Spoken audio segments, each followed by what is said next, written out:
Hi students, problem number 15. An object of mass 1 kg traveling in a straight line with a velocity of 10 meter per second collides with a stationary wooden block of mass 5 kg and sticks to it. Okay, both objects are sticking together. They both move together in the same straight line. So after sticking with each other, together they are moving with the combined velocity, common velocity. Calculate the total momentum just before the impact and just after the impact. Also calculate velocity of the combined object. So first I can take the first body is having a mass m1. Its initial velocity is u1. Now the second mass is a wooden block. The wooden block is given as stationary. That means it is at rest. So its initial velocity must be equal to 0 because it is at rest. Then after impact, both of them are in contact with each other. They move together with a combined velocity v. So here v1 is equal to v2 is equal to common velocity v. That also we are supposed to find out. So now what are all the masses given? m1 is equal to 1 kg and m2 is equal to 5 kg. So I will write the given quantities. The mass of the first body, that is m1, is equal to 1 kg. The mass of the second body m2 is equal to 5 kg. The initial velocity of the first body is 10 meter per second. 10 meter per second. The initial velocity of the second body is equal to 0. So what is the total momentum before impact? So before impact,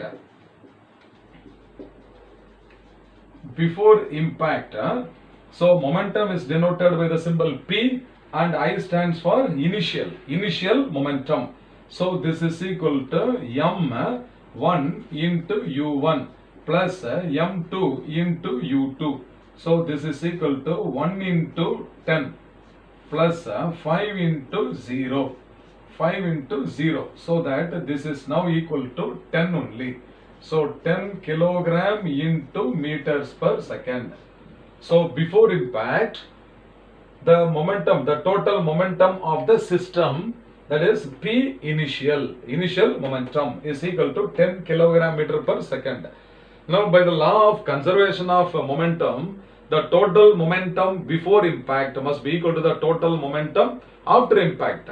Is it not? Therefore, the total momentum after impact, total momentum after impact, okay, that also should be the same. So P final should also be equal to P initial. So that is equal to 10 kilogram meter per second. So why I have written the same value? Before impact and after impact, the total momentum of the system consisting of the two bodies, that should be same according to the law of conservation of momentum. Okay, now you see that from the law of conservation of momentum, this m1 into u1 plus m2 into u2 must be equal to m1 plus m2, the total mass of the system, into the combined velocity v. Is it not? Because v1 is equal to v2 is equal to v. So m1 into v plus m2 into v is m1 plus m2 into v. So this one 1 into 10. So already m1 u1 is what? This is 10 plus m2 u2 is 0. So this is equal to m1 plus m2 is 1 plus 5.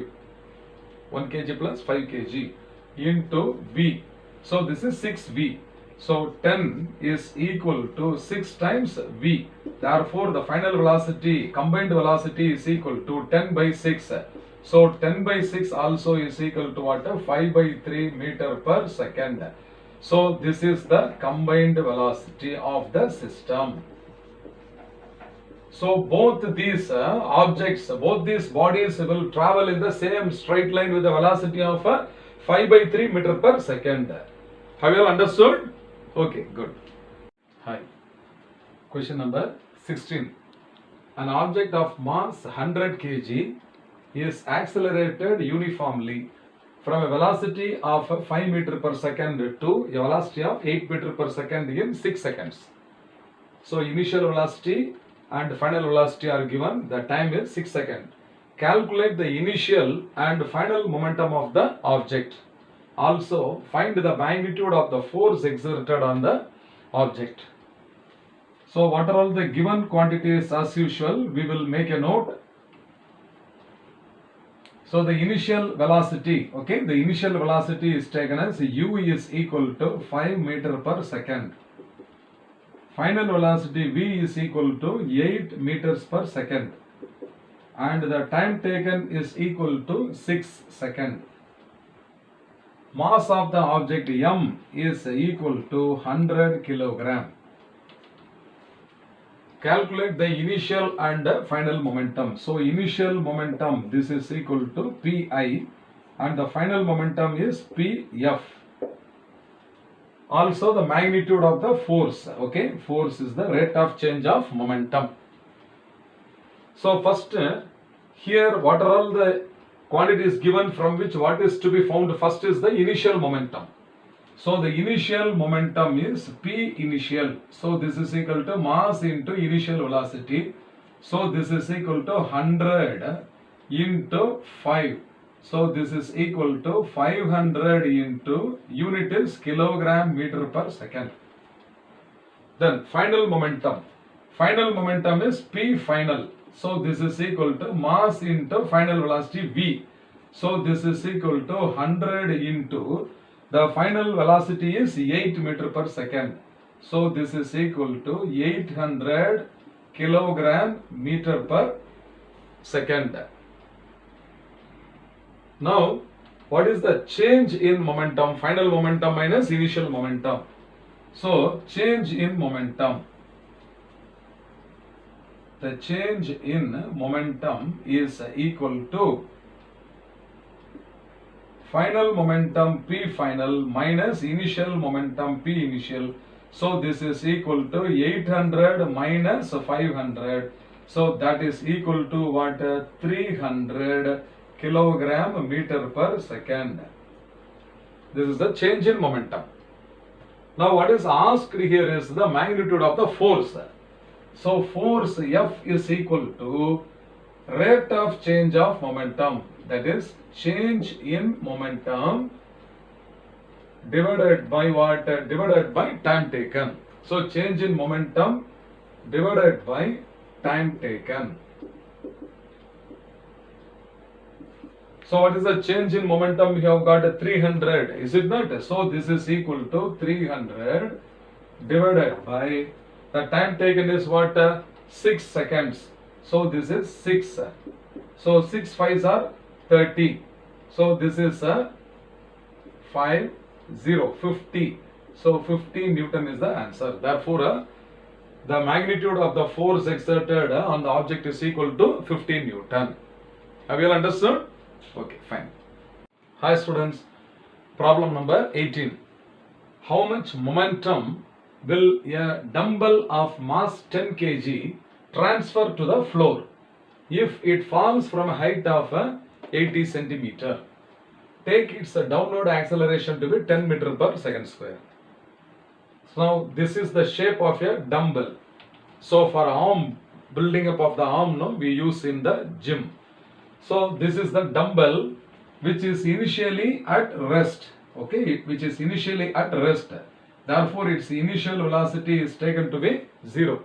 So from a certain height of 80 centimeter I am going to drop this. So it is going to fall down. So when it is coming down, its acceleration A is equal to what? G. G is equal to approximately 10 meter per second square. So with what velocity it will hit? With what velocity this will hit the ground? The final velocity. So first final velocity we will have to find out. So if you multiply the mass of the dumbbell with the final velocity, you will get the final momentum. Okay. So initial momentum is 0. Final momentum is mass into final velocity. That only is asked in this problem. Now we will write what are all the given quantities. So the mass is equal to 10 kg. So this is m. M is equal to 10 kg. Then the distance it is traveling, S is equal to 80 centimeter is 0.8 meter.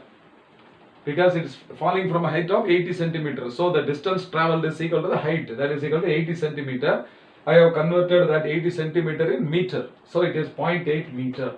And it's a downward acceleration. So A is equal to G is equal to 10 meters per second square. And initial velocity is equal to 0. So what is asked here? We have to find out what V. So V square is equal to U square plus 2AS. Using the equation, V square is equal to U square plus 2 into A into S. So V square is now equal to 0 plus 2 into, acceleration is 10. 10 into 0.8. Distance traveled is what? 0.8.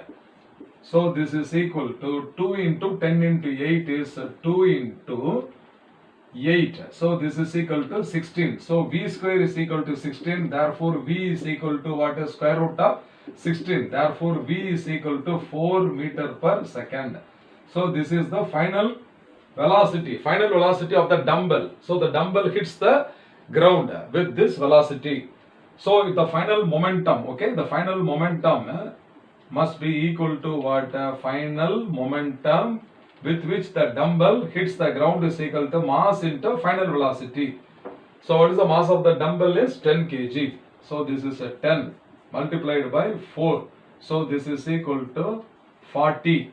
What is the unit? Mass into velocity means kilogram into meter per second. So this is a 40 kilogram meters per second. This is the answer. So this is asked here. Okay. So how much momentum will a dumbbell transfer to the ground is 40 kilogram meter per second. Have you all understood? Fine.